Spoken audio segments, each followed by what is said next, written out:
ब्रह्मा जी की आज्ञा पाकर के दक्ष प्रजापति ने सबसे पहले 10,000 हर्यश्व नाम के पुत्रों को उत्पन्न किया। उनसे कहा, बेटा तुम्हें सृष्टि को आगे बढ़ाना है, इसलिए तुम इस शक्ति को प्राप्त करने के लिए, सृष्टि को चलाने की शक्ति प्राप्त करने के लिए, संसार को आगे बढ़ाने की शक्ति प्राप्त करने के लिए तुम लोग नारायण सर नाम के पवित्र तीर्थ में जाकर के तपस्या करो। पिताजी की आज्ञा प्राप्त करके वो 10,000 भाई तपस्या करने पहुंचे नारायण सर पवित्र तीर्थ में। नारद जी भी वहां आ गए। नारद जी ने उन 10,000 भाइयों से कहा कि तुम कहां संतान उत्पत्ति के पीछे लगे हुए, संसार के पीछे मत पड़ो, ये तो अनित्य है, संसार अनित्य है, तुम्हारा शरीर अनित्य है, सब एक दिन छूट जाएगा। करना है तो भजन करो, भक्ति करो, भगवान की भक्ति करोगे तो आत्मा का परमात्मा से मिलन हो जाएगा, जीवन सार्थक हो जाएगा। संतान उत्पत्ति के पीछे कहां लगे हो। वैराग्य का उपदेश कर दिया नारद जी ने, बुद्धि परिवर्तित कर दी। गए थे संतान उत्पत्ति के लिए तपस्या करने और चल दिए वैरागी के मार्ग में, वैरागी बन गए सब। देखो, युवाओं को ज्यादा अधिक वैराग्य का उपदेश नहीं करना चाहिए, विद्यार्थियों को भी अधिक वैराग्य का उपदेश नहीं करना चाहिए। आप किसी विद्यार्थी से कहो कि देखो, पढ़ने लिखने का तो कोई फायदा है नहीं, क्योंकि एक दिन ये शरीर छूट ही जाना है, जो पठितव्यम तो मर्तव्यम, पढ़ के भी मरना ही है, और न पठितव्यम तो मर्तव्यम, और ना पढ़ के भी मरना ही है, तो ये जिह्वा शासत क्यों कर्तव्यम।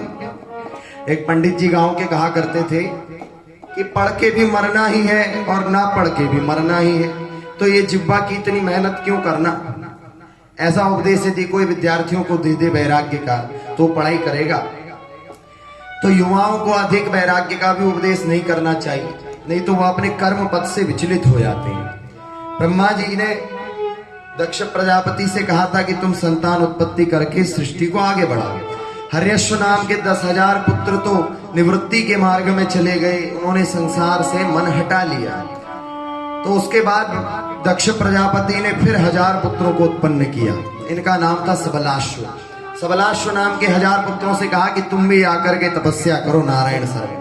नारायण सर में जो ही वो तपस्या करने पहुंचे, फिर से नारद जी आ गए और नारद जी ने वही वैराग्य की सारी बातें पढ़ा दी उनको, और वैराग्य की बातें पढ़ करके सुन करके उनके मन में वैराग्य हो गया, संसार के प्रति निवृत्ति का भाव आ गया और निवृत्ति मार्ग में चले गए। संतान उत्पत्ति सब छोड़ दिया उन्होंने और तपस्या छोड़ करके भजन में मस्त हो गए। दक्ष प्रजापति ने देखा कि नारद जी ने पहले तो मेरे 10,000 पुत्रों को निवृत्ति के मार्ग में भेज दिया, वैराग्य करा दिया, अब फिर 1000 पुत्रों को और इसने बिगाड़ दिया। क्रोध आ गया दक्ष प्रजापति को, नारद जी को बुरा भला कह रहे थे, तब तक नारायण नारायण करते हुए नारद जी वहीं पहुंच गए। दक्ष प्रजापति ने जब सामने नारद जी को देखा तो क्रोध और बढ़ गया। दक्ष प्रजापति ने कहा कि नारद, तुम साधु का वेश बनाए घूमते हो और ऐसा उल्टा काम करते हो।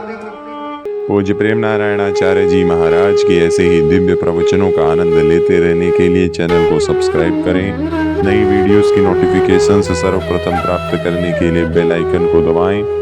डिस्क्रिप्शन में दिए गए लिंक्स के द्वारा पूज्य महाराज श्री को सभी सोशल मीडिया प्लेटफॉर्म्स पर फॉलो करें। पूज्य प्रेम नारायणाचार्य जी महाराज का ये दिव्य संकल्प है कि श्रीमद् भागवत कथा एवं श्रीमद् वाल्मीकि रामायण कथा के माध्यम से शास्त्रों का ज्ञान जन जन तक पहुंचाया जाए। महाराज श्री के इस दिव्य संकल्प में आप भी श्रीमद् भागवत कथा एवं वाल्मीकि रामायण कथा का आयोजन करा करके सहयोग कर सकते हैं। पूज्य महाराज श्री से श्रीमद् भागवत कथा एवं श्रीमद् वाल्मीकि रामायण कथा करवाने हेतु दिए गए नंबरों पर संपर्क करें।